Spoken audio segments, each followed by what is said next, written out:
Our Prime Minister Modi spent the day today attending official events in Lucknow. It was his second straight day in UP as the BJP is pushing hard in the state that it hopes to retain in the crucial state elections, which are just months away. The focus, however, as far as all the political developments went, firmly remained on the repealing of the farm laws and the entire controversy around it.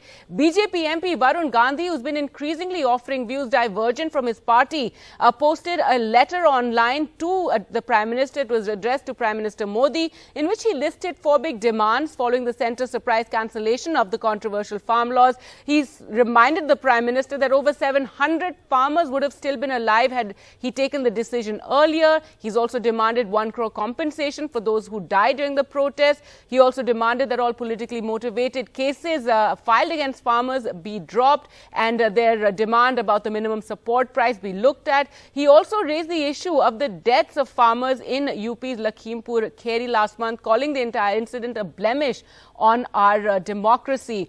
Well, to talk more about the Prime Minister's decision as well as the impact all this would have on the upcoming UP elections, because really that's what everyone is talking about, how it just does seem this decision taken in view of the elections. We're joined by Yogendra Yadav, Member Coordination Committee of the Samyukt Kisan Morcha, a member also of Swaraj India, Supriya Srinate, a national spokesperson of the Congress, and PKD Nambiar, a political analyst and someone who supports the BJP. Yogendra Yadav ji, first to you.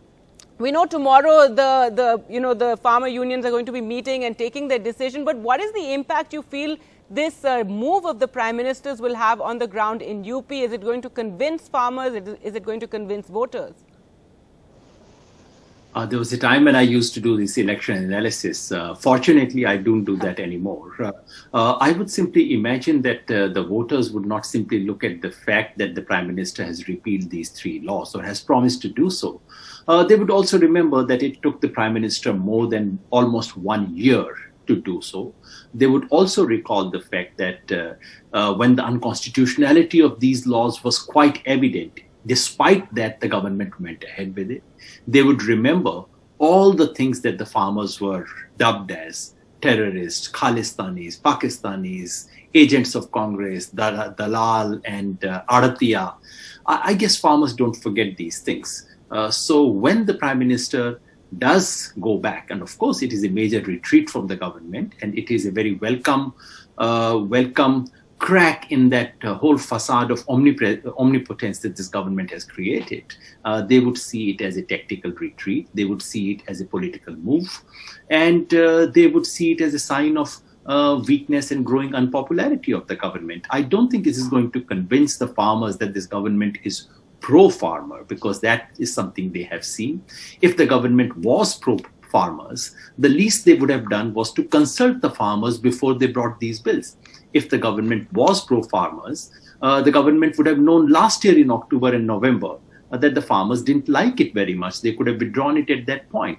If the government was even humanitarian in the month of January and February, when farmers were sleeping out in the cold, they could have at least spoken and withdrawn some of these things. When it does, it looks like a political, cynical move, which is unlikely to move the farmers. That's my estimate. It is not election analysis. It's just my political sense. All right, PKD Nambiar, your response to that, and also how it's being said, especially what happened in Lakhimpur Kheri, where you have the junior minister of state's son actually driving his car, running over farmers. He's now in jail. The minister remains where he is for the moment, and the impact of that on farmers and on the people in UP has been huge. And it's being said that it's reports due to that has led to this decision.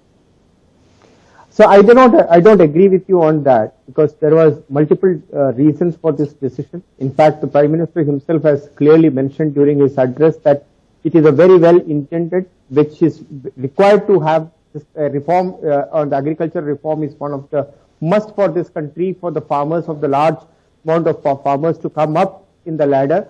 But unfortunately, a large number of some section of the people, especially in the Delhi and the adjoining Delhi areas, the farmers who have the muscle power, in other words, have been able to somewhere block the roads. We have not seen too much of road blocks across the country other than this.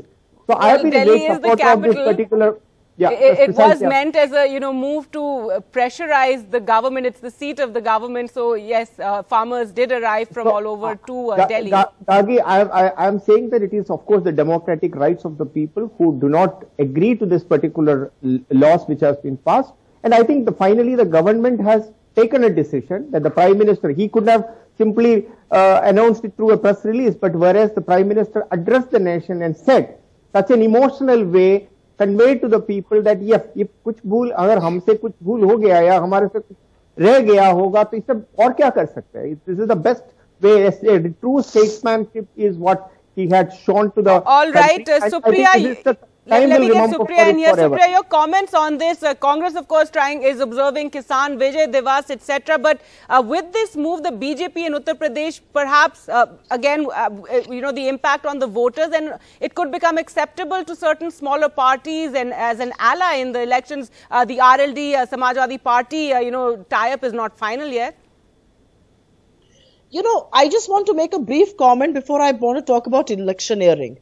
This shows panic on the part of the Prime Minister, and panic not because farmers were inconvenienced for almost a year, not because 700 farmers lost their lives, not because a boy in Lakhimpur, the son of a Union Home Minister, feels he can run down and mow down people under his car, and the man continues to be India's State Home Minister.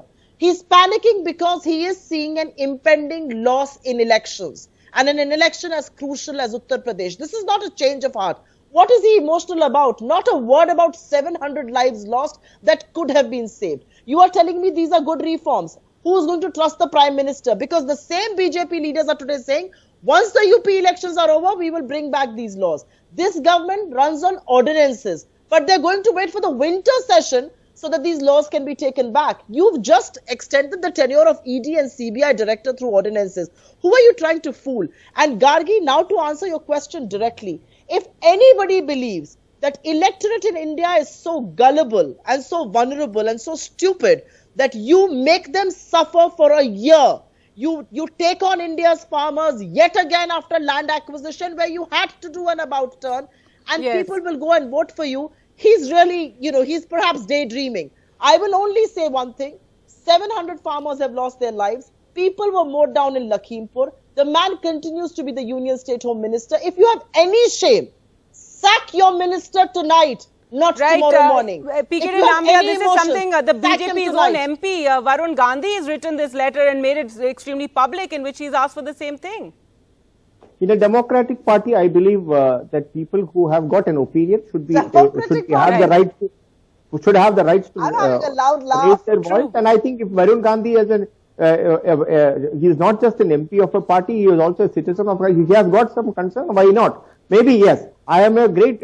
I don't represent BJP. But I support the views of that right leaning. But I wanted to tell you something. If Varun Gandhi has got so much of an issue with this particular party or its thing, he should look at. There are many other options. We are such a large country. I don't know. Either he should very interesting you said that. Yogendra Yadav, you wanted to make a point earlier. Let Yogendra Yadav wanted to respond to what you said earlier. Go ahead. One minute.